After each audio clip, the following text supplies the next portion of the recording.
బోధన్ మాజీ MLA Shakeel arrest చేశారు. శంషాబాద్ ఎయిర్పోర్టులో మాజీ ఎమ్మెల్యే షకీల్ ను పోలీసులు అదుపులోకి తీసుకున్నారు. కొంతకాలంగా దుబాయ్లో ఉంటున్న షకీల్ తల్లి అంత్యక్రియలకు హైదరాబాద్ వచ్చారు. అంత్యక్రియలకు హాజరయ్యేందుకు పోలీసులు అనుమతించిన అనంతరం అదుపులోకి బోధన్ మాజీ ఎమ్మెల్యే షకీల్ ను అరెస్ట్ చేశారు పోలీసులు.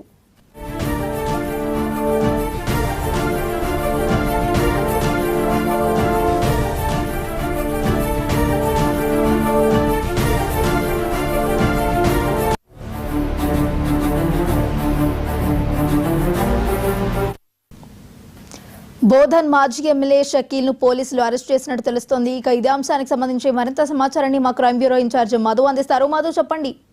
గత కొంతకాలం నుంచి కూడా విదేశాల్లో ఉన్నటువంటి బోధన్ మాజీ ఎమ్మెల్యే షకీల్ ఏదైతున్నారో అతని శంషాబాద్ లో పోలీసులు అరెస్ట్ చేశారు.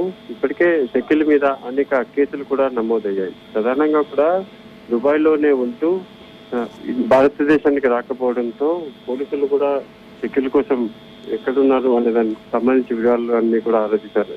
ఈ నేపథ్యంలోనే తన తల్లి అంత్యక్రియలకు పాల్గొనేందుకు హైదరాబాద్ కు షకీల్ అయితే వచ్చారు.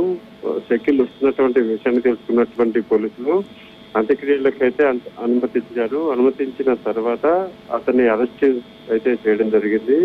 ప్రధానంగా కూడా ఈ షకీల్ కి సంబంధించి నమోదైన కేసుల తర్వాత అతను దుబాయ్ కు పారిపోయాడు. దుబాయ్ లోనే ఉంటూ వస్తున్నట్టు ఈ నేపథ్యంలోనే ప్రస్తుతం షకీల్ భారతదేశానికి రావడంతో శంషాబాద్ ఎయిర్పోర్ట్ లో అతన్ని అరెస్ట్ చేశారు. మధు, అయితే షకీల్ రాజకీయ జీవితంపై ఆయన ఈ అరెస్ట్ ఏవైనా ప్రభావం చూపే అవకాశం ఉందా? అటువంటిది ఏం లేదు. ఇది పూర్తిగా కూడా అతని మీద నమోదైన కేసులు ఏవైతే ఉన్నాయో ఆ కేసులకు సంబంధించి విచారణ ఏదైతుందో ఆ విచారణ అయితే కొనసాగించబోతున్నారు. నెక్స్ట్ దీనికి సంబంధించి ఆయన మీద నమోదైనటువంటి కేసుల్లో కోర్టులో హాజరుపరిచి నెక్స్ట్ కోర్టు ద్వారా కూడా విచారణ అయితే జరగబోతుంది.